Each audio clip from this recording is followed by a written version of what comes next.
Orang yang berjumpa dengan Tuhan Yesus hidupnya pasti berubah, katakan. Kalau hidupmu nggak berubah, berarti engkau belum ketemu Tuhan, walaupun engkau Kristen. Kalau hidupmu belum berubah, berarti engkau belum ketemu Tuhan. Ya, orang yang ketemu Tuhan tuh pasti berubah. Lalu akhirnya saya mengalami perubahan hidup yang begitu luar biasa di dalam firman, ya, dan Tuhan itu luar biasa membimbing saya. Tapi singkat cerita ketahuan, saya ngaku di depan keluarga saya bahwa saya mengenal Yesus, terutama depan papi saya. Waktu papi saya mendengar, ya, saya bilang saya sekarang jadi pengikut Kristus. Yang pertama dia ngomong itu, dia bilang, oh ini penyebabnya, makanya kamu jadi aneh. Dan memang semua orang yang berjumpa dengan Tuhan Yesus secara pribadi pasti jadi aneh. Pertanyaan saya, Bapak Ibu sudah aneh atau belum? Ya, kalau belum aneh berarti belum ketemu Tuhan Yesus. Gimana nggak aneh? Dulu sebelum bertobat pemarah, tukang berantem. Begitu ketemu Yesus penuh sukacita. Dulu belum bertobat orangnya ya pelit. Begitu ketemu Tuhan Yesus jadi pemurah, suka menabur. Ada amin?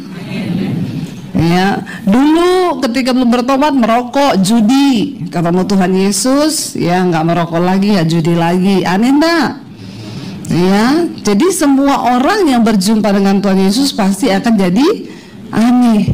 Papi saya berkata, oh ini penyebabnya, makanya akhir-akhir ini papi lihat kamu jadi aneh. Ternyata karena kamu jadi Kristen. Saya mengalami perubahan yang begitu luar biasa. Dulu orang tua saya nggak bisa melarang saya. Ya, saya pulang malam jam 2 dipukulin, dihajar, biru-biru, babak belur. Apakah besok saya kapok? Enggak, saya pulang jam 3. Dipukulin lagi, dihajar lagi. Saya bilang, bunuh saya sekalian. Saya nggak pernah minta lahir. Kenapa kamu lahirkan saya? Bunuh aja saya. Ya, tidak ada yang bisa merubah, ya. Dan ketika orang itu berjumpa dengan Tuhan secara pribadi, barulah dia akan mengalami perubahan. Ya, tapi banyak orang Kristen ngaku Kristen tapi hidupnya nggak berubah. Ya, dari dulu dia bilang Yesus kan tidak berubah, jadi saya juga tidak berubah. Ya, dulu sekarang bahkan sampai selamanya Yesus nggak berubah, kita harus berubah. Dan akhirnya saya ketahuan, ya, waktu saya ngaku itu, singkat cerita papi saya suruh saya pilih. Kalau kamu nggak bisa kembali ke agama, kamu pergi dari rumah, jangan anggap kamu punya keluarga. Akhirnya saya tinggalkan rumah tahun 96. Ya, setelah banyak proses yang saya alami di rumah, saya nggak boleh makan di meja makan, saya makan sama pembantu. Ya, setiap kali ketemu saya di rumah, papi saya bilang saya setan. Ya, banyaklah aniaya yang terjadi, tapi saya tetap berdoa, saya tetap lepaskan pengampunan. Dan orang pertama yang harus saya ampuni ketika saya terima Yesus itu keluarga. Karena pengampunan terberat itu adalah mengampuni orang yang terdekat. Iya, Pak, ya. Kita nggak bakal kepahitan sama sopir truk, kan? Saya nggak pernah layani ada ibu-ibu kepahitan. Ibu kepahitan sama-sama. Sama siapa? Sama sopir angkot, Bu. Nggak ada orang kepahitan sama sopir angkot. Nggak ada. Kenapa? Karena kita nggak kenal dekat sama dia. Ya, kita kepahitan sama orang yang dekat. Karena orang yang terdekatlah yang bisa menyakiti, dan itu adalah pengampunan yang terberat. Tapi saya bersyukur Tuhan melatih saya. Ketika saya terima Yesus, justru pertama kali yang saya harus ampuni itu keluarga sendiri. Saya berusaha untuk melepaskan pengampunan, dan akhirnya saya disuruh pergi dari rumah tahun 96. Saya tinggalkan keluarga saya. Papi saya bilang, kalau kamu pergi memilih untuk ikut Yesus, kamu pergi dari rumah, jangan bawa ijazah. Saya mau lihat Yesus kasih makan kamu pakai apa. Kalau kamu nggak bawa ijazah, kamu mau kerja di mana, kamu mau makan di mana. Saya pergi dari rumah tanpa bawa ijazah. Kalau orang berkata semua memulai dari nol, saya mulai dari min. Ya, saya nggak bisa kerja di mana-mana, nggak ada ijazah. Makanya saya harus jadi YouTuber. Karena jadi YouTuber nggak perlu ijazah. Ya, tapi Tuhan baik. Akhirnya saya dari kota Poso, saya ke kota Palu. Di sini ada Oneng ya. Ini orang dari Poso, sama-sama kita dari Poso. Ya, dia juga tahu dulu pergumulan saya ya, bagaimana kita sama-sama dulu satu gereja. Ya, akhirnya saya ke kota Palu. Di kota Palu untuk bisa dapat makan, saya tinggal di kos-kosan. Saya punya sepupu, mereka ngekos di satu rumah. Untuk bisa dapat makan dan numpang tinggal gratis di situ ya, saya cuci baju anak-anak kos, saya nyapu, nyetrika, saya masak. Kadang iblis datang ngomong, goblok jadi Kristen, jadi pembantu. Tapi saya tahu Yesus berkata, aku telah dibeli dan hargaku lunas dibayar, kata firman Tuhan. Karena itu hidupku bukan milikku lagi, tapi milik Kristus. Tahun 96 saya ada di kos-kosan itu sampai 97. Lalu saya masuk sekolah Alkitab di Makassar. Lalu saya memulai perjalanan iman saya bersama dengan Tuhan. Ya, banyak kali tidak ada harapan rasanya di hidup ini. Saya pernah merasakan hidup tanpa uang 1 sen pun. Saya pernah merasakan hidup tanpa ada satu orang pun yang bisa saya taruh pengharapan. Dan di situ Tuhan ajar kepada saya untuk hidup hanya benar-benar percaya kepada Tuhan, bersandar kepada Tuhan, dan hidup dipimpin oleh iman. Karena iman adalah dasar dari segala sesuatu yang kita harapkan dan bukti dari segala sesuatu yang tidak kita lihat. Ya, lalu saya mulai ya berjalan bersama dengan Tuhan. Di tempat kos dulu pernah saya berdoa puasa, Tuhan saya mau cari kerja, saya sampai kapan hidup seperti ini? Saya dapat penglihatan, saya berdiri satu panggung, di bawah itu ada puluhan ribu orang. Tuhan berkata, satu saat engkau akan melihat itu terjadi, kamu berdiri depan mimbar, di bawah itu ada puluhan ribu orang, dan mereka menantikan kasihku yang aku beri kepadamu. Engkau akan pergi, bangsa-bangsa akan menanti pengajaranmu, pulau-pulau menantikan engkau. Wah, saya terima penglihatan itu dengan sukacita. Ketika saya buka mata, yang saya lihat pakaian kotor di tempat kos, yang saya lihat piring kotor. Rasanya sangat berbeda, tapi saya tetap belajar untuk percaya. Lalu saya mulai berdoa, Tuhan, saya bilang sampai kapan saya hidup begini? Saya masuk sekolah Alkitab dan saya bilang saya nggak mau menikah. Saya sama Tuhan sudah cukup. Karena dulu sebelum saya masuk ke pelayanan, saya masuk ikut pelayanan di JO Studio di Jakarta, dulu ada di Indonesia. Itu pelayanan doa, dan di situ saya telepon itu di samping tempat tidur saya. Tiap hari saya harus terima telepon ibu-ibu yang menangis karena dipukulin suaminya. Nanti besok saya terima telepon, halo doakan saya, suami saya nggak pulang-pulang, sudah 1 bulan nggak pulang, istrinya Bang Toyib, karena suaminya menghilang. Lalu saya melayani banyak persoalan-persoalan rumah tangga. Jadi saya bilang, Tuhan saya nggak mau menikah. Kalau lihat pernikahan-pernikahan yang seperti itu, ya saya sama Tuhan aja, saya melayani Tuhan aja udah cukup. Saya takut salah menikah. Ya saya bilang saya nggak mau menikah. Lalu dalam pelayanan, ya ternyata Tuhan meneguhkan saya. Tuhan bilang, satu kali saya berdoa, saya dengar suara Tuhan. Ya kamu tidak bisa kalau tidak menikah, karena Tuhan bilang kamu terlalu cantik untuk tidak menikah. Masalah buat lo. Lalu saya bilang, oke Tuhan, kalau Tuhan mau saya menikah, ya Tuhan kasih saya jodoh. Saya tahu jodoh itu hanya satu. Ya, dan saya tahu Tuhan pasti yang beri yang terbaik. Karena saya punya prinsip waktu itu, saya lebih baik tidak menikah daripada salah menikah. Ya, kalau kita menikahnya benar jadi surga, tapi kalau enggak jadi neraka. Saya enggak mau hidup dalam neraka selama saya masih ada di dunia.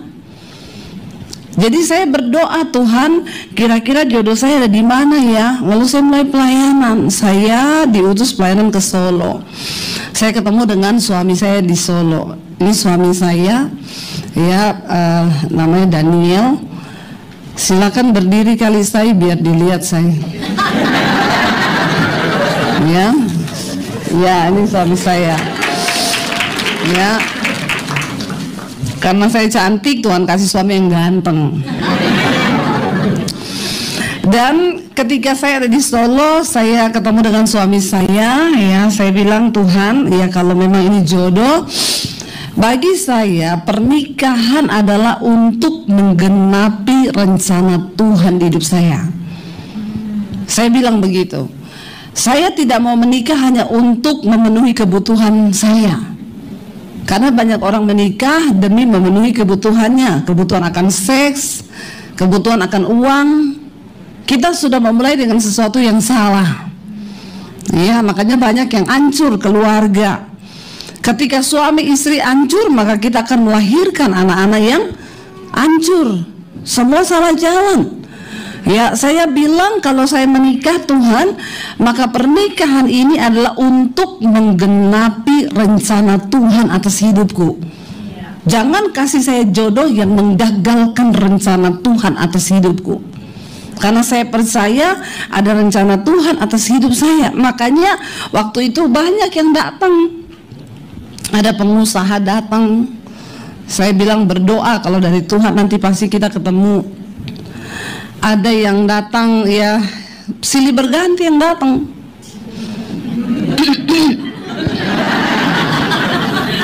Tapi saya bilang, oh ini bukan dari Tuhan. Karena ya saya nggak mau salah. Saya tahu saya telah ditebus, harganya lunas dibayar. Karena wanita super itu hanya untuk pria super. Amin. Akhirnya saya berdoa, ya, lalu saya ketemu dengan suami saya. Suami saya ini orang Solo. Jadi ceritanya kami ketemu di gereja. Dan kayaknya tempat terbaik untuk ketemu jodoh itu memang di gereja. Ya, kalau ditanya dulu ketemunya di mana? Di gereja dong. Ih, bagus ya. Jangan ditanya dulu ketemu di mana? Di angkot atau di tren, ya, di bus atau di jalan. Aduh, kayaknya gimana gitu ya. Saya ketemu suami di gereja. Lalu kami memulai pernikahan. Ya, ketika kami memulai pernikahan, saya pikir ketemu suami orang gereja, sama-sama hamba Tuhan. Ini pasti ya kalau berantem, haleluya. Pasti kalau berantem puji Tuhan. Ya, saya pikir begitu. Saya dan suami memiliki latar belakang yang sangat berbeda. Dia orang Solo dan saya orang Sulawesi. Ya, Sulawesi itu dari Poso sana. Dari latar belakang budaya yang berbeda, dari latar belakang pendidikan, keluarga yang berbeda, dari bahasa yang berbeda, makanan yang berbeda. Ya, orang Sulawesi itu kalau ngomong selalu nadanya tinggi. Ya, jadi ngomong biasa kayak marah-marah, padahal tuh nggak marah. Memang biasa ngomongnya seperti itu. Ketemu orang Solo yang ngomong tuh selalu nadanya rendah. Ya, dia marah pun nyaris tak terdengar. Ya, suami saya tuh kalau mau marah ngomong, "Say, aku boleh marah enggak?" Saya bilang marah-marah aja, enggak usah permisi. Ada orang mau marah permisi, aku mau marah gitu ya. Saya bilang marah-marah aja. Jadi kami dari latar belakang yang sangat berbeda. Ketika kami menikah, konon katanya sebuah hubungan itu dibangun atas dasar komunikasi. Kalau komunikasi lancar, maka hubungan itu akan baik. Tapi kalau komunikasinya rusak, maka hubungan itu akan rusak. Saya dengan suami ketika menikah, hubungan komunikasi kami itu sangat rusak. Ya, pertama menikah, hidup bersama, ya, saya kalau panggil suami saya itu Jo, artinya bojo. Orang Jawa tuh bojo itu artinya pasangan, ya. Dia panggil saya non, artinya nonong. Nih jidat saya dari nonong nih. Jadi ya saya tuh kalau panggil dia bangun pagi saya teriak, Jo, ayo makan, kamu dulu, gini. Dia datang, ojo nesu tuh, jangan marah. kamu ngomong biasa aja bisa enggak? Saya bilang ini biasa. Dia bilang enggak, itu nadamu marah. Saya bilang enggak, ini ngomong biasa. Itu marah. Jadi yang tadinya saya biasa malah jadi tiap hari begitu. Akhirnya setiap hari kalau saya teriak, Jo, itu anu dia datang. Bu, yang ngomong itu pelan-pelan. Saya bilang, kenapa? Aku kaget. Saya bilang kaget aja, nggak usah diomongin, kaget. Besok gitu lagi, saya ngomong apa dia datang. Kamu nih ngomong gitu, aku bisa kena serangan jantung. Terus saya bilang, ya gitu aja kena serangan jantung. Aku kaget dengar kamu ngomong, nih aku mati nih. Saya bilang berarti sudah waktunya. Aduh, Bapak Ibu, jadi setiap kita ngomong lama-lama dia itu mulai menuntut saya. Apalagi kalau saya ke rumah keluarganya, saya ngomong sama mamanya, ya, Mak Ewis mangan. Saya dimarahin, kamu ndak boleh ngomong gitu sama orang tua, itu kasar banget buat orang Jawa. Saya bilang kalau gitu saya nggak usah ngomong aja. Ya bukan ndak usah ngomong, kata suami saya, kamu tuh belajar ngomong yang baik. Ya ngomong yang baik seperti apa? Kamu bisa nggak ngomong nadanya turun? Bapak Ibu, saya ini dibesarkan di Sulawesi puluhan tahun. Saya ngomong nadanya begini. Sama suami nikah berapa hari disuruh ngomong nadanya turun. Kira-kira gampang atau susah? Saya balik ngomong sama dia, coba kamu ngomong nadanya tinggi. Dia bilang, Yunda Isa. Lah ya makanya saya juga ndak Isa. Coba kamu ngomong nada tinggi, coba.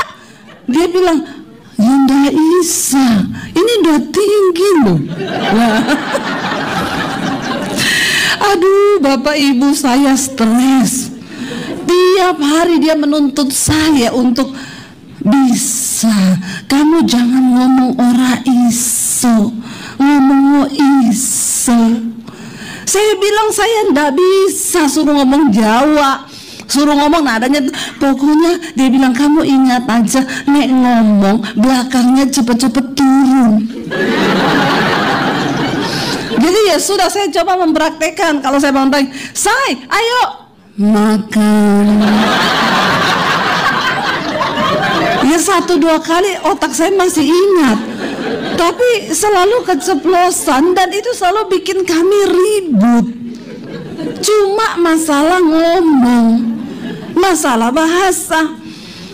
Sampai dia tuh menuntut saya terus. Apalagi kalau ketemu keluarga, kalau ketemu ini, saya dianggap ya kayak orang tidak berpendidikan, ngomongnya nadanya tinggi. Ya saya bilang, ya gimana ya Say, kenapa kamu ngomong, kenapa kamu nikah sama orang Sulawesi? Kenapa dari awal kamu ndak nikah sama Sri Rezeki supaya aman rumah tanggamu? Jangan menikah sama saya. Sekarang ini saya ndak bisa kamu tuntut seperti itu. Dia ngomong, jangan bilang ndak bisa, bilang bisa. Aduh ya. Akhirnya ya sudah, saya bilang ya udah saya coba. Besok pagi saya bangun pagi-pagi, saya bangunin dia. Mas, pripun Mas, kalau sampean mau makan tak cepat piye? Dia kaget bangun. Dia bilang, ngapa Say? Mboten makan Mas. Akhirnya dia bilang, nggak usah gitu, kok aneh ya. Saya bilang, nggak apa-apa Mas. Bapak Ibu, 1 hari dari pagi sampai malam saya nggak mau berubah. Saya bilang, kan ini yang kamu mau Mas. Dia bilang, bukan Say, jatuhnya kok horor ya. Kok malah jadi kayak kuntilanak? Saya bilang, akhirnya udah mau tidur malam, dia bilang, "Non, biasa aja." Saya bilang, "Nggak apa-apa, Mas."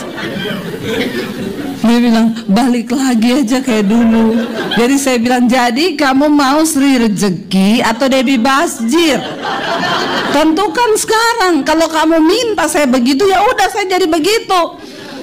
Dia bilang, "Debbie Basjir aja." Jadi mau Debbie Basjir?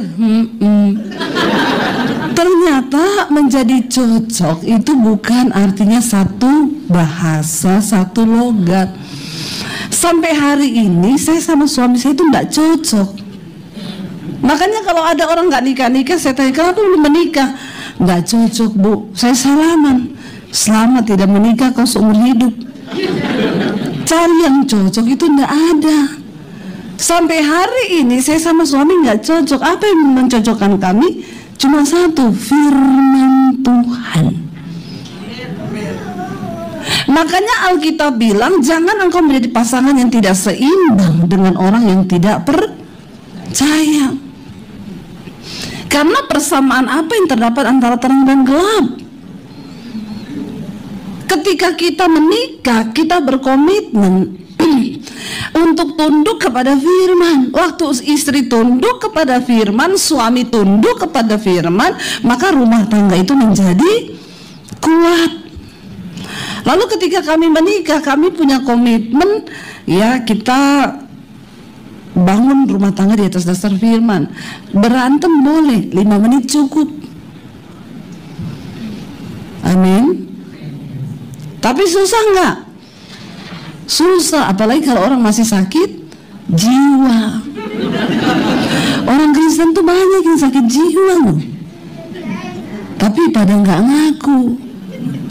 Dikit-dikit marah, dikit-dikit tersinggung, dikit-dikit kepahitan, itu tandanya engkau sakit jiwa.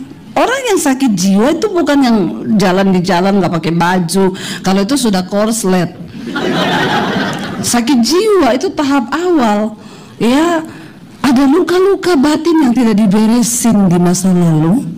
Lalu engkau menikah, engkau membawa luka batin, kepahitan, kekecewaan, ya, sehingga tidak akan nyambung dengan pasanganmu. Suaminya ngomong A, istrinya nangkapnya Z.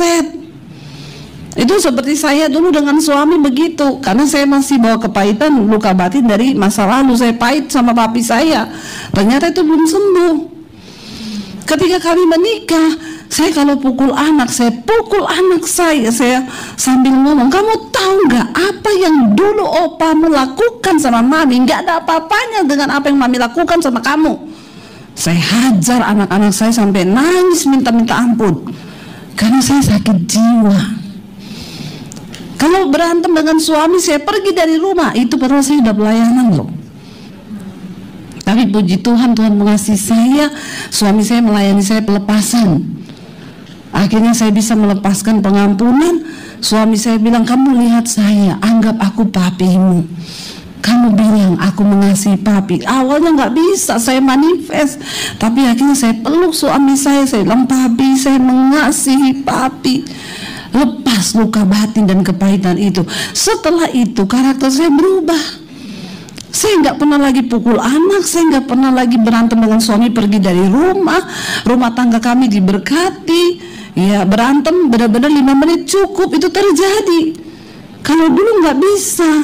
Jadi setelah kami membangun pernikahan, ya, ketika jiwa saya sudah disembuhkan Tuhan, dijamah Tuhan, maka kami akhirnya bisa untuk mencocokkan diri. Kita kembali ke firman. Tapi kalau saudara masih luka batin, kepahitan, ada kecewa di hatimu, engkau sakit jiwa, dan rumah tanggamu itu nggak mungkin bisa aman, tentram, apalagi damai. Yesus berkata, dia datang ke dalam dunia ini membawa kerajaan Allah. Apa itu kerajaan Allah? Roma 14 ayat 17 berkata, sebab kerajaan Allah itu bukan soal makanan, minuman, pakaian, bukan soal harta, bukan soal uang, Tapi kerajaan Allah bicara tentang kebenaran, damai sejahtera, sukacita. Di mana ada kebenaran, di situ ada damai sejahtera. Di mana ada damai sejahtera, maka di situ ada sukacita. Jadi tolak ukurnya adalah kebenaran. Kalau suami istri hidup dalam kebenaran, maka pasti ada damai sejahtera dalam rumah tangga. Lalu ada sukacita. Ketika kita suami istri hidup dalam damai sejahtera, sukacita, anak-anak kita itu pasti bertumbuh juga di dalam damai sejahtera, sukacita. Kenapa banyak anak-anak sekarang masih SMP udah gonta-ganti pacar? Saya juga banyak melihat tuh di Jakarta, masih SMP udah pacaran, gonta-ganti pacar, ya bahkan sudah melanggar kekudusan karena mereka tidak dapat kebahagiaan, damai sejahtera itu dalam rumah tangga. Orang tuanya berantem, ribut terus. Anak-anak cari pelampiasan di luar. Mereka hidup dengan free sex, akhirnya narkoba dan lain sebagainya. Ya, kita kembalikan fungsi Alkitabiah itu dalam rumah tangga. Suami istri hidup rukun bersama, kata firman Tuhan. Saya sama suami punya komitmen berantem 5 menit cukup. Kadang kalau saya masih marah, suami saya bilang, "Say, udah lebih dari 5 menit loh. Ayo doa." Saya bilang, "Enggak, saya masih marah. Tuhan gak dengar doa orang yang marah." Dia bilang, "Ya makanya gak usah marah, ayo doa." Kadang dia yang masih marah, saya yang sadar duluan, saya cium dia, "Say, gak usah marah-marah, ayo kita pulihkan rumah tangga kita yuk." Ya, satu kali pernah kami ribut, ya. Singkat cerita, saya malam-malam, ya, suami saya pergi tidur di luar di sofa. Itu yang terjadi kalau suami istri ribut. Dia pergi tidur di luar di sofa, saya bilang, "Bodoh amat, salah sendiri, banyak nyamuk. Emang enak." Lagi gitu saya mau tidur, saya tidak bisa tidur. Kalau hati itu marah, saya tidak bisa tidur. Saya bilang, "Tuhan, saya mau tidur." Roh Kudus ngomong, "Beresin, pergi ke suamimu, minta maaf, terus kamu tidur." Karena saya nggak berani tidur kalau lagi marah. Saya takut mimpi ketemu kuntilanak, dicekik, mati. Masuk neraka kau. Oh iya, mati lagi marah, kepahitan, masuk neraka. Jangan anggap sepele yang begitu. Jadi waktu itu saya bilang, "Tuhan, saya mau tidur." "Tuhan, iya, minta maaf sama suamimu terus tidur." "Enggak, saya enggak mau. Dia yang salah, dia yang harus minta maaf." Roh Kudus ngomong, "Pergi minta maaf." "Enggak." Akhirnya saya lihat jam, udah hampir jam 1. Saya mau tidur, saya nggak mau terganggu begini. Tiba-tiba waktu saya mau tutup mata, saya dapat penglihatan. Ada satu pot tanaman, itu daunnya hijau gede-gede. Tiba-tiba ada satu ulat yang lagi makan daun. Lalu jadi 2 ulat, jadi banyak ulat itu dalam sekejap seret dimakan kering tanaman itu. Saya pikir, ini karena tadi saya lagi urus-urus tanaman, mungkin tadi siang, makanya saya lihat begini. Tapi Tuhan itu ngomong begini, Roh Kudus ngomong, kalau kamu biarkan, ya, ada satu dosa, amarah, kamu pahit hati, kebencian, kamu gak beresin, itu seperti ulat yang memakan pertumbuhan imanmu. Kamu biarin, nanti jadi banyak. Makanya banyak orang imannya itu kering, mati, karena dia biarin sakit hati, luka batin, kecewa, itu ternyata memakan pertumbuhan iman. Jadi lebih baik kamu beresin sekarang, matiin ulat yang satu itu. Saya takut waktu begitu. Akhirnya saya bilang, "Oke Tuhan, ya Tuhan beri aku kemampuan, Tuhan tanggalkan ego manusiaku, aku mau datang ke suamiku minta maaf." Akhirnya saya berdiri, saya mau keluar kamar, suami saya masuk. Jadi kita ketemu di pintu, kita berpelukan di pintu. Waktu berpelukan saya bilang, saya minta maaf." Dia bilang, "Iya, aku juga minta maaf." Saya cerita, "Tadi itu kayak gini. Roh Kudus suruh saya minta maaf, tapi saya tidak mau." Suami saya bilang, "Saya juga di luar begitu." Roh Kudus ngomong, "Masuk ke dalam minta maaf." Dia bilang, "Saya tidak mau, harus istri saya minta maaf." Saya bilang, "Kasihan banget Roh Kudus ya, keluar masuk ngomong sama kita." Ya, tapi dasar ada hamba Tuhan yang lagi sakit jiwa, ya jadinya nggak bisa dengar suara Roh Kudus. kami belajar, ya, ternyata apa yang membuat rumah tangga kita bisa menjadi kuat waktu kita ini komitmen untuk menjadikan firman itu sebagai tolak ukur dalam rumah tangga kita. Ketika kita membawa, ya saya ingat waktu itu saya baru menikah dengan suami, ya namanya masih bulan madu kan. Wah, orang tuh kalau bulan madu semuanya madu. Ya, apalagi waktu baru menikah, foto-foto, foto pretwet. Ya, orang kan tuh kalau nikah foto pretwet. Di jurang satu, jatuh di jurang, satu tangannya begini, ceweknya dinaikin, ada gelombang, diterpa gitu, diangkut ya begini. Kalau udah nikah dijorokin. Makanya saya bilang foto pretwet. Waktu kita menikah, ya saya bulan madu, madunya masih banyak. Saya bangun bikinin suami kopi, saya potongin buah, ya. Sebelum dia mau apa saya siapin, ya. Belum punya anak, masih hidup berdua, baru menikah, madunya masih melimpah. Ketika hamil anak pertama nggak pakai pembantu, urus anak sendiri, ya. Akhirnya lahir anak satu lagi karena saya 1 tahun hamil lagi, 1 tahun hamil kejar tayang. Kayak sinetron. Lalu saya mulai urus anak sendiri, ya. Lagi capek, suami saya teriak, "Kopi!" Capek ini, ya. Lagi capek dia teriak, "Kopi!" gitu ya. Ya karena ini persediaan madu mulai menipis. Mulai banyak pergumulan dalam rumah tangga, banyak masalah, ya, keuangan juga mulai seret, ya. Lalu saya mulai urus anak sendiri, semua apa-apa sendiri. Suami saya teriak, "Kopi!" Saya ngomong, punya tangan 2, kaki 2 tuh, berdiri sendiri ambil di dapur, nggak ngerti apa, saya ini lagi capek. Madu habis, yang tersisa tinggal lebah. Kan? Nggak usah bohong, ya. Apalagi saya dari Sulawesi, lebahnya lebah hutan. Itu kalau menggigit mati langsung, ya, karena bisa lebah hutan. Saya bilang berdiri sendiri, kaki 2, tangan 2, ambil ke situ, ada kopi di dapur. Dia tanya, "Lah krimnya yang mana? Gula mana?" "Gula ada di botol, tulisannya garam."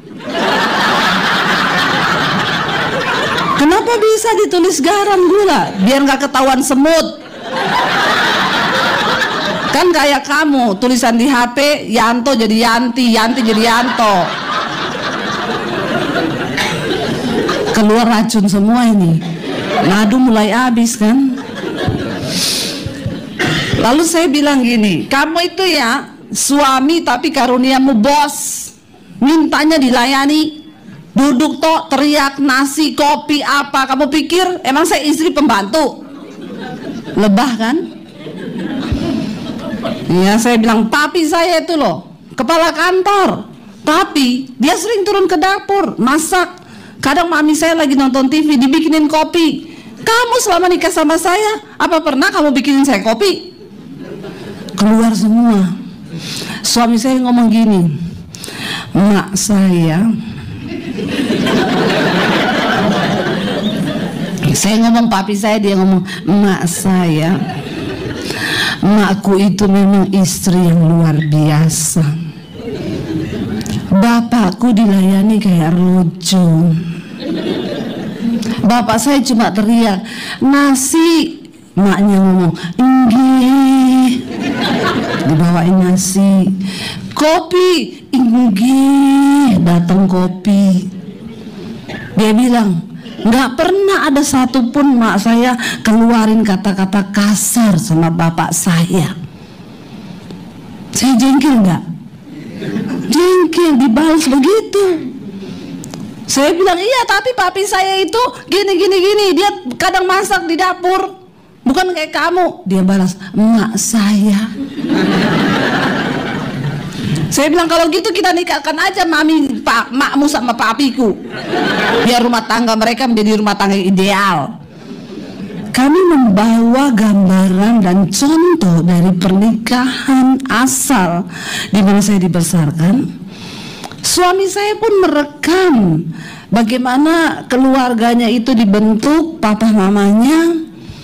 Ya, saya dibesarkan juga dari keluarga yang papi saya itu kadang cium mami saya di depan orang, dia bisa gandeng tangannya mami saya di depan orang dia cium. Lah suami saya ini dari Solo, tabu yang begitu-begitu.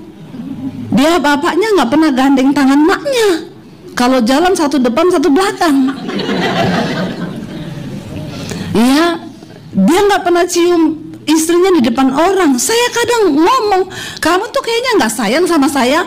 Saya nggak pernah lihat kamu tuh gandeng saya, kamu cium saya depan orang. Tapi saya, dia ngomong, lah emakku sama bapakku nggak pernah gitu.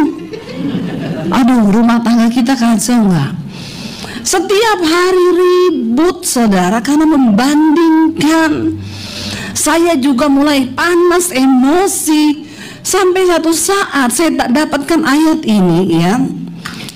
Kolose pasal yang ketiga, firman Tuhan berkata ayat 23 di sana dikatakan.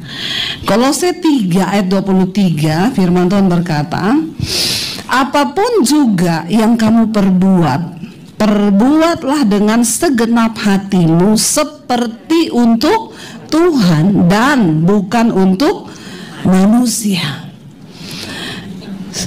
Saya dapat ini ya, bahwa oh ya berarti selama ini saya salah. Tuhan bilang lakukanlah semua yang kamu perbuat ya, entah itu dengan perbuatan atau dengan perkataan, perbuatlah itu dengan segenap hatimu seperti untuk Tuhan dan bukan untuk manusia. Waktu saya lagi jengkel, suami saya teriak, kopi. Saya lagi capek, saya mau balas, saya ingat ayat ini. Akhirnya saya pergi ke dapur, saya bikinin dia kopi, saya kasih krim, saya kasih kopi, saya aduk, saya bilang untuk Tuhan. Hati saya nggak emosi. Dan kalau kita melakukan sesuatu untuk Tuhan, kira-kira kita lakukan yang terbaik apa enggak? Yang terbaik. Kenapa ada orang bikin kopi dikasih sianida? Karena bukan untuk Tuhan, tapi untuk suami yang bikin jengkel. Ya, kasih sianida dikit, mati suaminya. Bahaya waktu orang sakit jiwa, dia melakukan sesuatu itu dipimpin oleh jiwanya amarah. Ya, makanya ada ibu-ibu selingkuh, dia bilang, bu, suami saya selingkuh bu, dia kasar sama saya, dia pelit lagi, nggak pernah kasih duit. Dulu mau saya kasih racun tikus di jusnya bu. Saya bilang, ibu jangan coba-coba, kalau dia mati bu di penjara. Oh enggak lagi. Jadi saya bikinin dia jus tiap pagi, saya kasih insulin. Jangan ditiru, ini adegan berbahaya loh. Hanya dilakukan oleh para ahli saja. Dia bilang saya kasih insulin, padahal suami saya nggak ada sakit gula bu. Tapi tiap hari akhirnya dia drop, satu kali pingsan. Dokter datang diperiksa, kenapa di kandungan darahnya banyak insulin ya? Padahal dia ini nggak sakit gula kan? Saya takut waktu itu bu. Tapi untung tidak diselidiki, ya udah begitu aja. Jadi saya sekarang nggak lagi, saya bilang jangan ibu, lebih baik ibu doakan. Iya bu, sekarang saya nggak pernah lagi bikin kayak gitu. Tiap hari saya doakan suami saya bilang Tuhan cabut nyawanya. Astagfirullah. Saya bilang itu doa yang salah ibu. Jangan berdoa supaya Tuhan cabut nyawa suamimu. Jadi hati-hati suami-suami. Iya, kalau istri kepahitan bahaya. Jadi saya berusaha akhirnya melakukan segala sesuatu untuk Tuhan. Rumah kotor, rasanya mau bersih-bersih, ya aduh capek. Saya berusaha menenangkan hati Tuhan. Aku lakukan untuk Tuhan. Saya bersihin rumah, saya nyapu, saya ngepel untuk Tuhan. Saya bilang, ubah saya terlebih dahulu. Kita nggak akan pernah bisa mengubah orang lain. Dan dengar baik, tidak ada satu orang pun yang bisa mengubah orang lain. Tapi kabar baiknya, engkau bisa mengubah dirimu sendiri. Dan ketika kita mengubah diri kita sendiri, maka apa yang engkau tabur, itu yang akan engkau tuai. Engkau dapat melihat keadaan berubah untukmu. Sebab Tuhan itu nggak pernah bohong. Ketika saya mencoba berubah untuk diri saya nggak emosi lagi, saya nggak kepahitan karena saya berusaha melakukan untuk Tuhan. Apa yang terjadi? Suami saya berubah. Saya lagi duduk, dia datang, aku bikinin kamu kopi, nggak tahu enak atau tidak, tapi ini aku bikin dengan cinta. Berubah dia. Ya, tapi coba kalau kita tuntut, makanya kamu berubah, makanya kamu gini, selesai nggak masalahnya? Enggak, tambah kacau, tambah ribut. Ya, satu kali ada seorang suami datang kepada saya, dia bilang, Bu Debbie, saya minta ayat di mana yang dikatakan istri itu harus tunduk sama suami. Saya bilang, buat apa Pak? Mau saya kasih sama istri saya. Oh, jadi buat kepentingan Bapak. Iya, sebelum saya kasih sama Bapak yang tentang istri tunduk kepada suami, saya kasih dulu yang tentang suami ya Pak. Dia bilang, emang ada yang untuk suami? Ada. Nah, ini ayatnya. Mari kita lihat Kolose 3 ayat 18 dan 19. Kalau saudara baca judul perikopnya, hubungan antara anggota-anggota rumah tangga. Ayat 18 dikatakan, hai istri-istri, tunduklah kepada suamimu sebagaimana seharusnya di dalam Tuhan. Sampai batasan mana istri tunduk kepada suami? Di dalam Tuhan. Karena pernah ada istri dijual sama suaminya. Suaminya bawa dia ke hotel, ada teman suaminya datang, istrinya dibawa ke kamar, suaminya terima uang, istrinya ditidurin, dibayar. Lalu istrinya konseling sama saya, Bu, saya coba melawan suami. Saya bilang, Alkitab bilang loh, istri tunduk sama suami. Saya bilang kalau itu sudah bukan dalam Tuhan, ibu nggak boleh, ibu dijual, itu persinahan, ibu nggak boleh, ya, itu juga berbahaya buat nyawa ibu, ya, ibu harus melawan kalau kayak begitu tuh sudah tidak di luar standar firman Tuhan. Jadi dikatakan istri tunduk kepada suamimu dalam hal apa? Segala hal yang di dalam Tuhan. Ya, di dalam hal uang, tunduk nggak? Uang itu milik siapa kalau dalam rumah tangga? Waduh, saya salah bicara karena kalau di sini ini kayaknya uangku, uangmu ya. Ya, nggak ada uang bersama ya di sini ya. Ya, nah itu dia sudah salah lagi. Kalau Alkitab bilang, Yesus bilang, orang menikah itu kamu bukan lagi dua, tetapi satu. Ini kata firman. Saya nggak peduli dengan budaya. Kita kembali kepada firman. Alkitab bilang engkau sudah bukan lagi dua, melainkan satu. Makanya nikah itu hati-hati. Kalau belum yakin dari Tuhan, jangan menikah. Ya, karena kalau sudah menikah itu artinya prinsip firman Tuhan harus kita bawa dalam pernikahan kita, termasuk dalam hal keuangan. Ya, kenapa dibilang kamu menjadi satu bukan lagi dua? Separuh saya mati, separuh suami saya mati, baru kita bisa jadi satu. Kalau enggak 2 tambah 1 jadi 2. Ya, dalam hal keuangan kita juga suami istri harus sepakat. Ya, keuangan itu dipegang bersama. Kami berdua, ya, keuangan dipegang bersama. Ya, suami saya pegang ATM-nya, saya pegang mobile banking-nya. Jadi walaupun dia belanja, saya cek ini tadi ada pengeluaran buat apa. Kita saling tahu. Mau beli sesuatu yang mahal, kita harus sama-sama tanya, boleh nggak beli ini? Ya, oh kalau saya bilang boleh, boleh. Kalau dia bilang saya juga mau beli apa, dia bilang nggak usah. Ya, jadi ada kesepakatan. Tuhan memberkati orang yang bersepakat. Ya, tapi ada suami yang datang sama saya, aduh Bu Debbie, saya ini salah nikah Bu, saya nikah sama istri yang pintar cari uang Bu. Uang saya taruh di rak, hilang, dicari sama istri saya.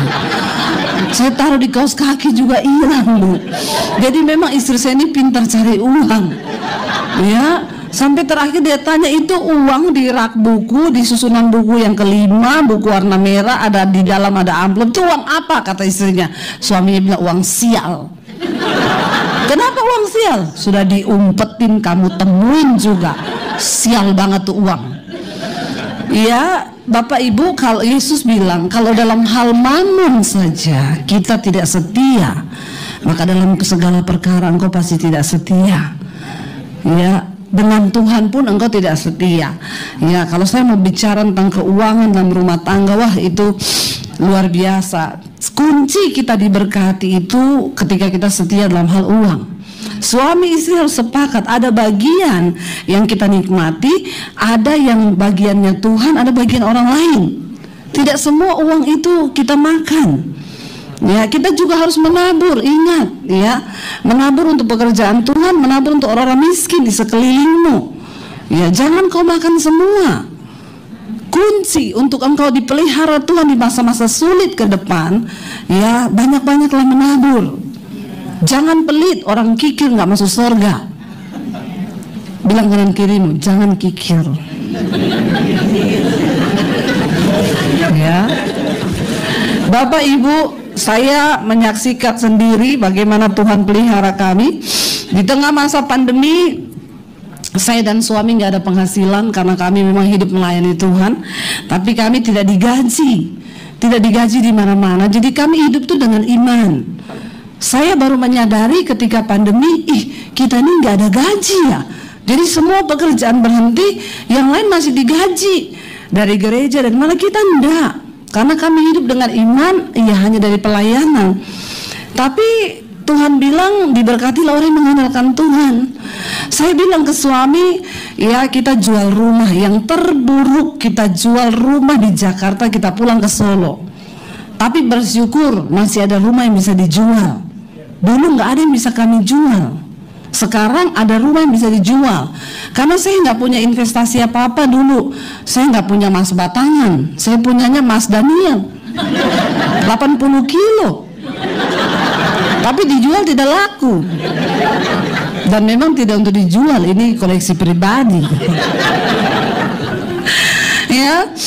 Tapi kami berdua bersepakat, ya kita percaya bahwa Tuhan sanggup. Bahkan di tengah masa pandemi kami masih menyisihkan uang yang kami punya yang tidak seberapa untuk bagi sembako kepada orang-orang yang berkekurangan di sekeliling kita. Dan tanpa kita sadari, yang tadinya kami mau jual rumah, ternyata Tuhan berkati kami lewat YouTube. Ketika masa pandemi, channel YouTube saya bertambah satu hari 1000 subscribe.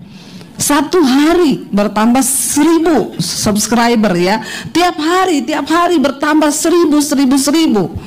Ya, dan di tengah masa pandemi, singkat cerita, kami nggak jadi jual rumah. Semudah Tuhan membalikkan telapak tangan, semudah Dia hanya berfirman. Di tengah masa pandemi di Jakarta kami malah beli rumah lagi. Saya bangun studio Depi Basir TV di tengah masa pandemi. Bahkan di tengah masa pandemi kami membangun puluhan gereja di desa-desa. Hari ini saya sedang menyelesaikan pembangunan sekolah Alkitab saya di Bandungan, Semarang. Dan bagaimana Tuhan memberkati kami berlipat ganda dengan luar biasa. Itu saya nggak bisa cerita, itu di luar akal logika. Waktu Tuhan bisa percaya kita dengan keuangan, Dia sanggup melipat gandakannya. Saya bukan hanya ngomong, berteori, saya menyaksikan dan mengalaminya sendiri. Ya, apa yang Tuhan buat itu begitu luar biasa, kami mengalami. Ya, dan karena itu suami istri dalam hal uang, banyak perpecahan terjadi dalam rumah tangga itu dalam masalah uang. Jadi kita harus jujur dulu dalam hal uang, suami istri terutama. Ya, lalu di sini dikatakan istri tunduk kepada suami, tapi ayat 19 bilang, hai suami-suami, kasihilah istrimu dan jangan berlaku kasar terhadap dia.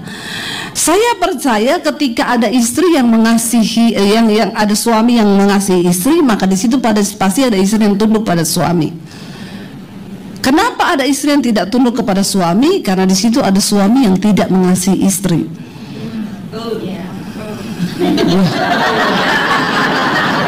Langsung curcol, curhat colongan. Ya, tul.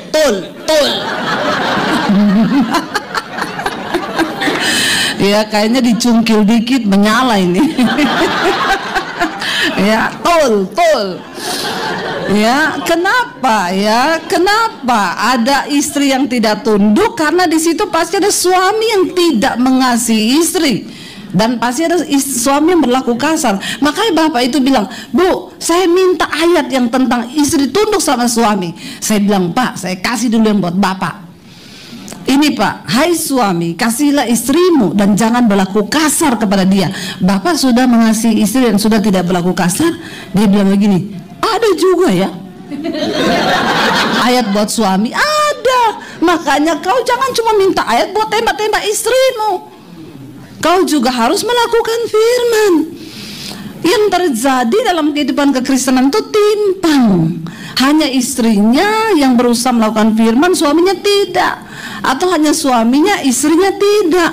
Sehingga banyak masalah terjadi, akhirnya perselingkuhan. Ya, dia tiap hari lihat istri suami yang kasar di rumah. Begitu dia masuk di kantor, ketemu teman kantor yang menawarkan makan, yang kelihatannya halus, ya, padahal roh halus.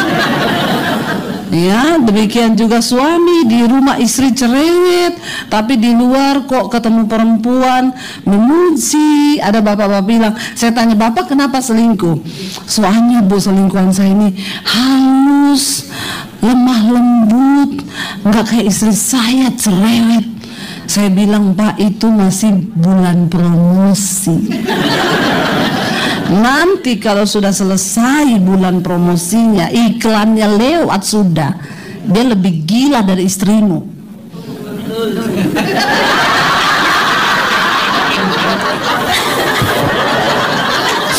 Langsung tol. Wah, saya dapat istilah baru di sini, tol. Langsung bola biliarnya tol. Ya, iya, bapak-bapak jangan tertipu. Ya, secerewet-cerewetnya istrimu, ya itulah istrimu karena dia mengasihi. Ya, saya juga bingung ya kenapa ya banyak sekarang rumah tangga hancur. Makanya saya selalu kalau upload foto berdua suami saya tulis after wed. Banyak orang hanya prep to wed. Ya, begitu after wednya udah nggak manis. Kalau kita menghadirkan Tuhan dalam rumah tangga kita itu indah dan luar biasa. Sampai berkat Tuhan tuh dibilang loh, di mana orang hidup rukun bersama, kesanalah berkat Tuhan diperintahkan. Ini waktu saya sampai jam berapa?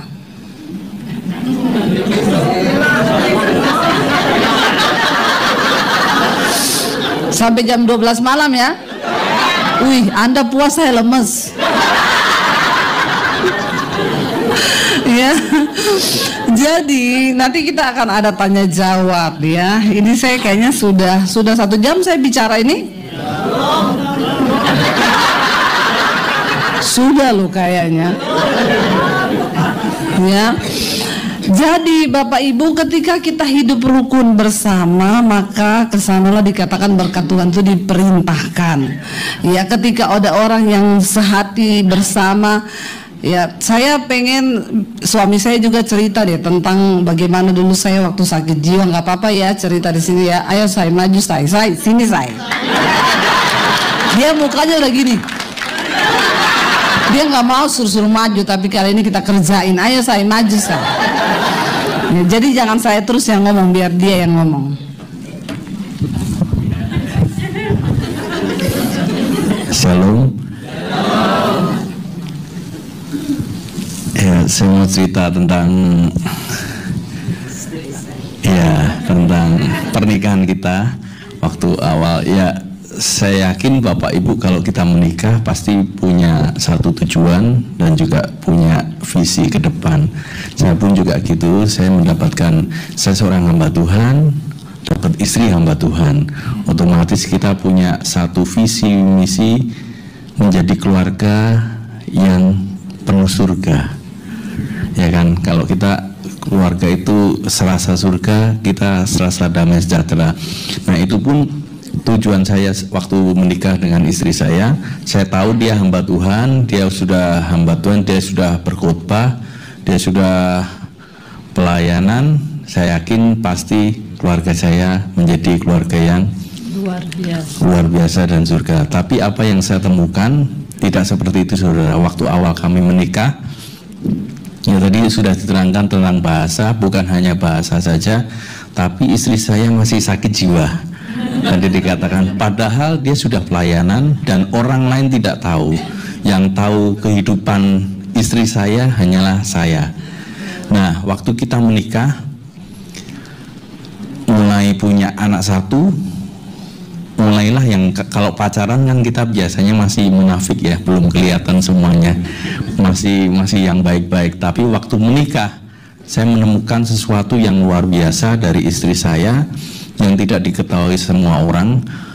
Setiap kita selisih paham, dia marah, dan marahnya bukan hanya marah biasa, saudara. Dia marahnya kalau bicara cabai itu dia levelnya 5, saudara, paling mentok. Dan dia marah, teriak-teriak, dan teriak-teriak, bahkan bukan hanya teriak-teriak, dia pukul-pukulkan dia pukul-pukul diri sendiri, bahkan kepalanya dipukulkan ke tembok.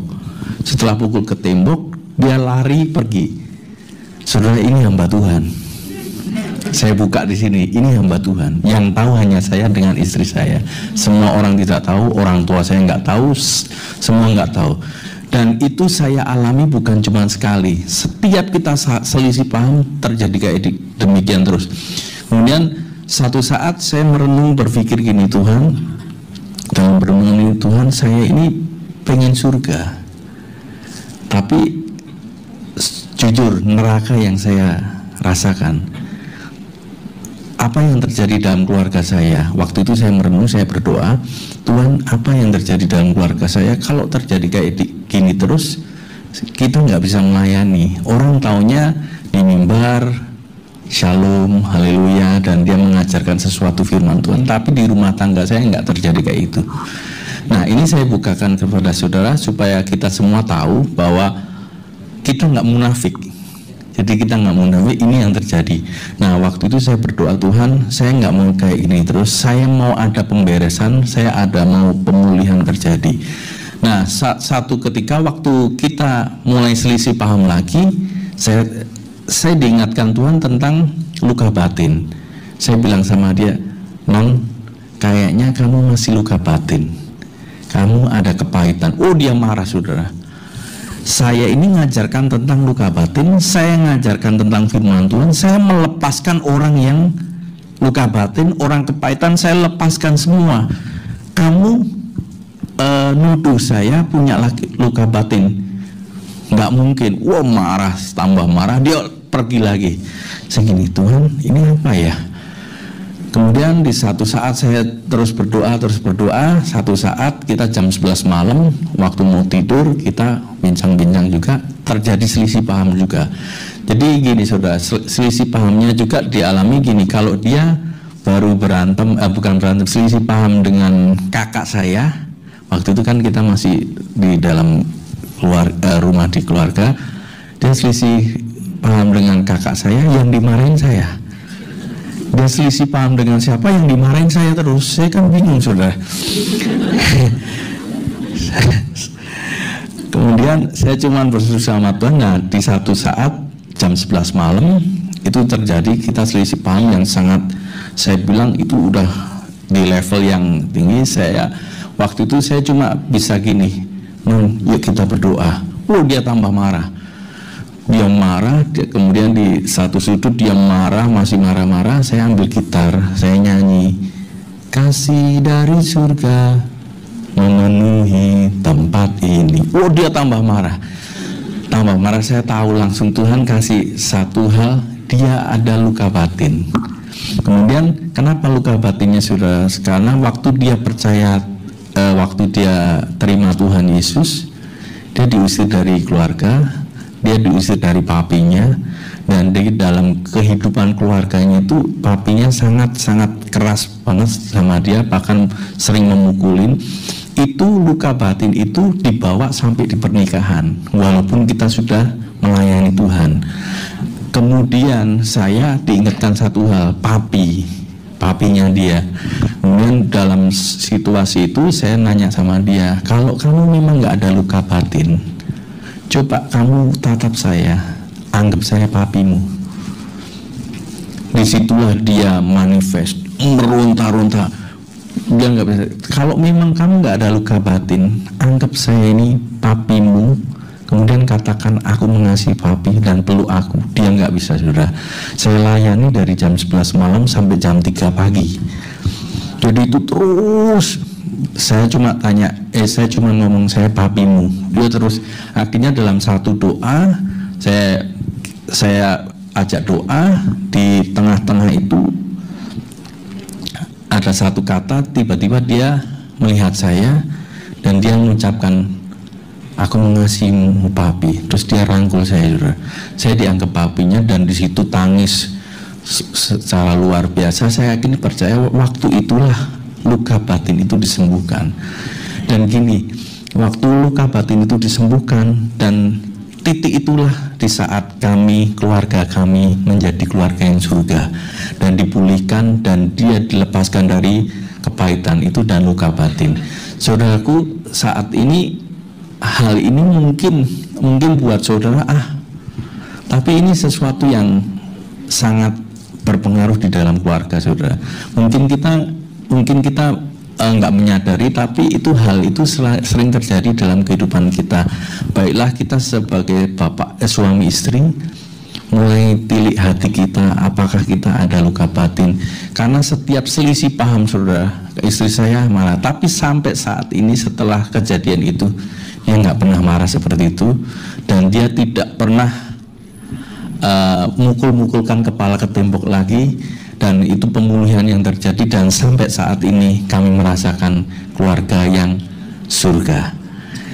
Satu pesan saya buat Bapak Ibu Saudara, apabila ada satu luka hati atau luka batin atau kepahitan, jangan dibiarkan itu tetap dalam hatimu. Mari lepaskan, minta pengampunan sama Tuhan dan pemulihan terjadi dalam keluargamu. Amin. Ya, haleluya. Saya bersyukur saya dapat suami orang Solo. Kalau saya dapat orang Batak atau Sulawesi, sudah bercerai lama mungkin saya.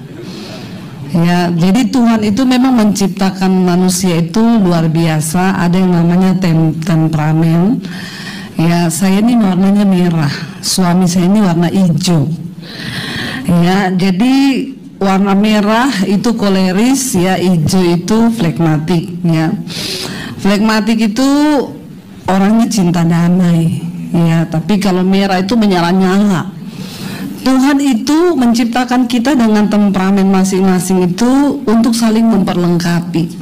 Sebenarnya ini harus diajarkan di gereja. Saya mengajarkan ya kepada banyak orang, terutama di gereja, anak-anak muda harus tahu supaya mereka itu cari jodoh. Itu sesuai dengan warna ini. Ya, jadi saya ketemu suami saya itu, saya bersyukur banget. Saya yang meledak-meledak ketemu dia yang, coba bayangkan kalau saya juga dapat suami orang Sulawesi. Saya pukulin kepala saya di tembok, dia tambah pukul pakai ember mungkin. Akhirnya saya geger otak lalu cerai. Loh, benar kan Bapak Ibu? Ada kan banyak kisah terjadi begitu. Ya, suaminya marah, istrinya juga marah. Istrinya bilang, ya bunuh saja saya. Suaminya bilang, saya bunuh kau pakai apa? Ini korek, ini bensin, siram, bakar. Dibakar beneran. Di Indonesia ada kejadian itu. Waktu sudah terbakar, suaminya tanya, kenapa kamu bakar istrimu? Ya saya tadinya, ya kita cuma berantem. Dia yang bawa korek, dia yang bawa bensin. Ya saya bakar. Tapi terjadi sudah terlanjur. Jadi saya bersyukur Tuhan itu ya mempertemukan saya dengan suami itu luar biasa. Tapi ya itu kembali lagi kepada harusnya ya hadirkan Tuhan dalam rumah tangga. Ketika ada Tuhan, bayangkan Bapak Ibu, suami saya itu stres loh. Dia berharap dapat istri pendeta kayak saya. Ternyata pendeta sakit.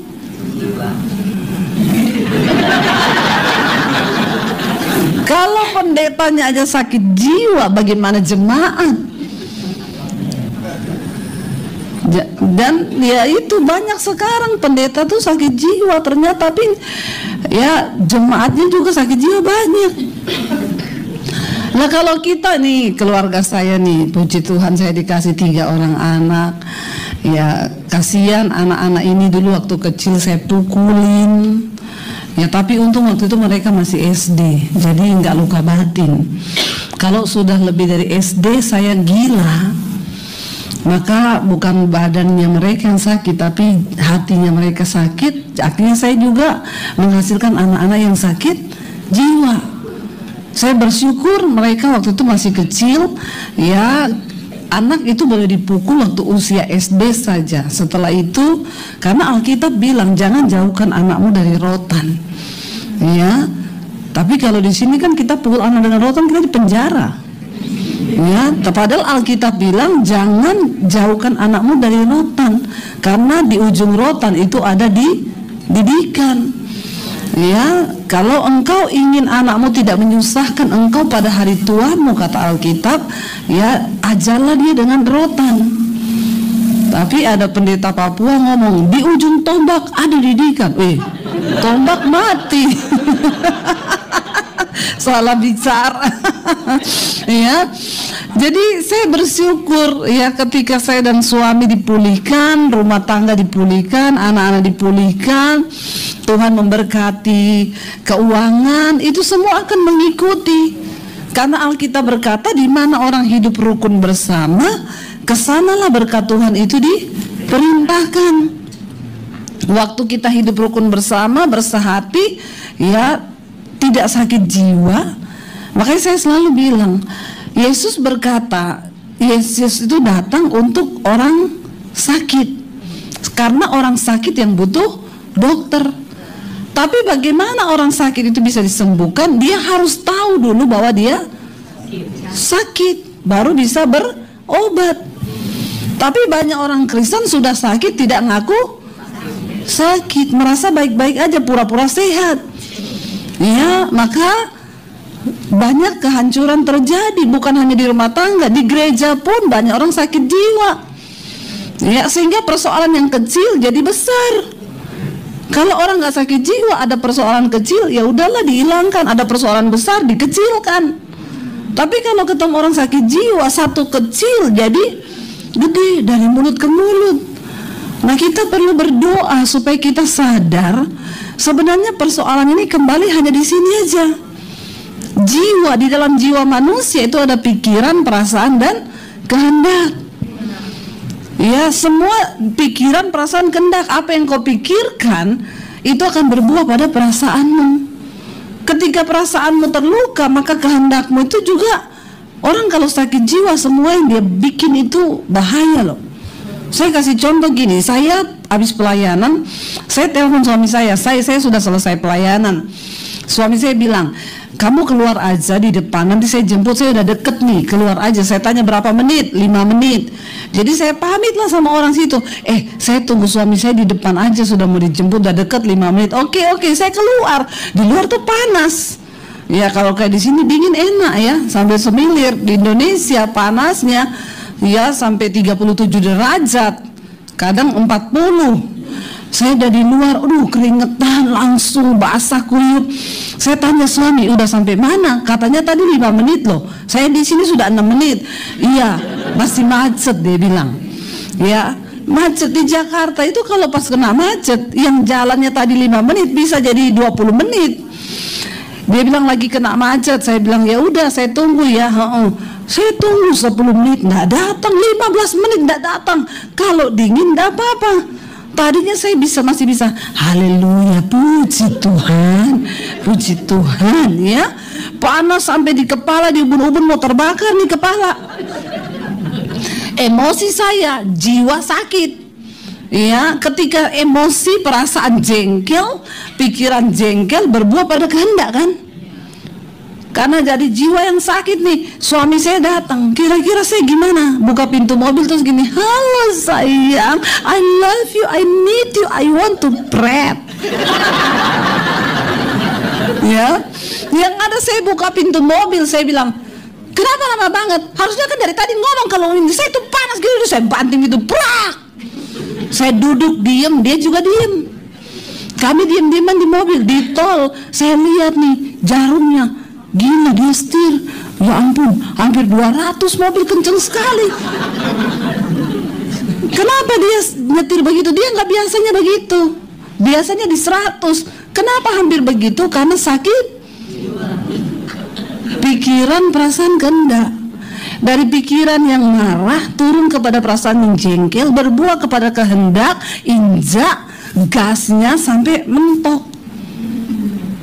Itu kan konyol. Lalu saya juga diam. Saya takut nih. Waduh, ini kalau ada apa-apa nggak sempat ngerem, mati nih. Tiba-tiba Roh Kudus ngomong, ada pendeta sakit jiwa.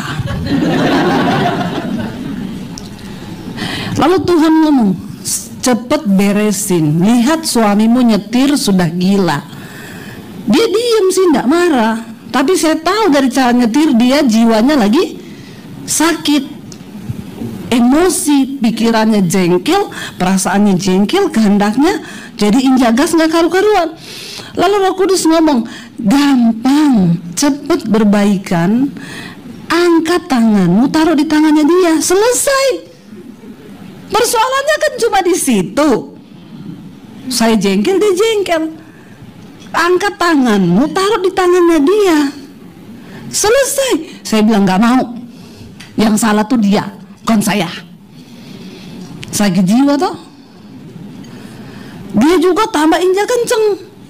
Lalu Tuhan tuh kasih saya bayangan begini. Lihat di tengah-tengahnya kalian itu ada setan yang duduk, yang lagi mengendalikan jiwanya kalian. Terus kalau kamu celaka, mati dua-duanya, masuk neraka. Di mana firman yang ada di hatimu itu? Saya langsung takut ya. Saya bilang, iya, setan ikut di mobil saya. Roh Kudus ngomong, angkat tanganmu, taruh di tangan suamimu. Karena saya takut, iya nih kalau mati masuk neraka bener ini. Lalu saya mau ngangkat tangan saya, bayangkan ya, saya normal, nggak kena stroke loh. Mau angkat tangan, begini.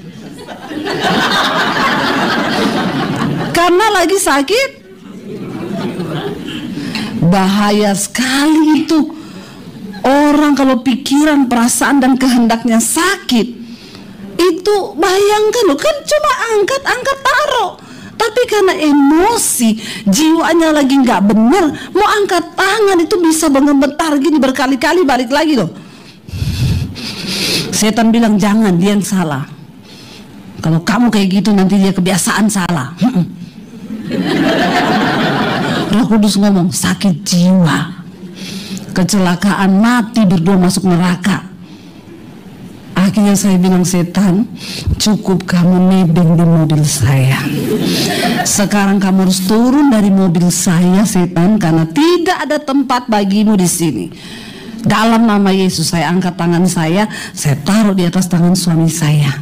Saya bilang, saya nggak usah berantem. Dia nyetir sambil ngomong, dari tadi Ki.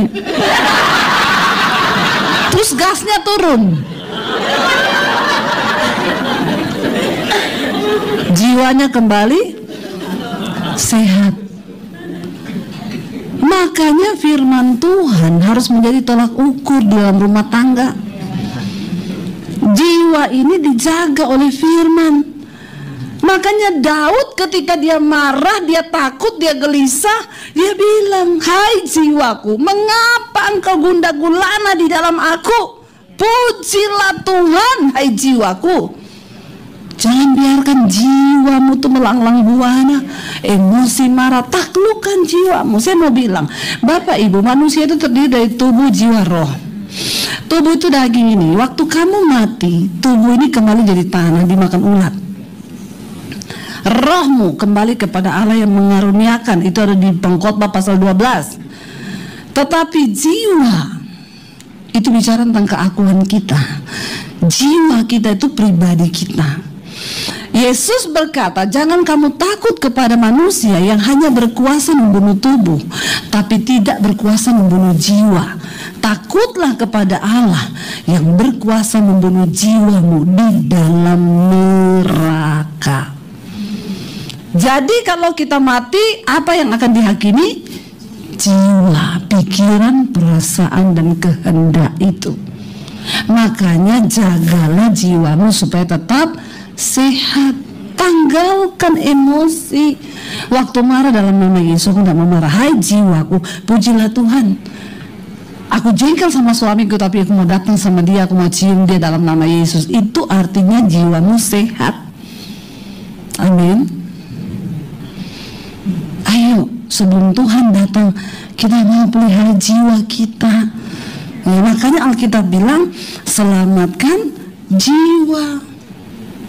Tuhan fokus kepada jiwa. Maka di Alkitab bilang, satu jiwa bertobat, seluruh sorga bersorak. Jiwa loh yang bertobat. Jiwa ini, pikiran, perasaan, dan kehendak kita. Makanya yang paling baik makanan bagi jiwa itu adalah firman Tuhan. Makanya dengar firman. Subscribe channel Debbie Basir TV. Tiap pagi jam 5 ada live streaming. Setiap malam jam 8 ada juga live streaming. Firman Tuhan yang kita bahas supaya imanmu dipulihkan. Ya, saya banyak ketemu orang bersaksi, Bu, tadinya kami sudah mau cerai, Bu. Dengar khotbah Ibu, kami bertobat. Sekarang kami dipulihkan rumah tangga, kami hidup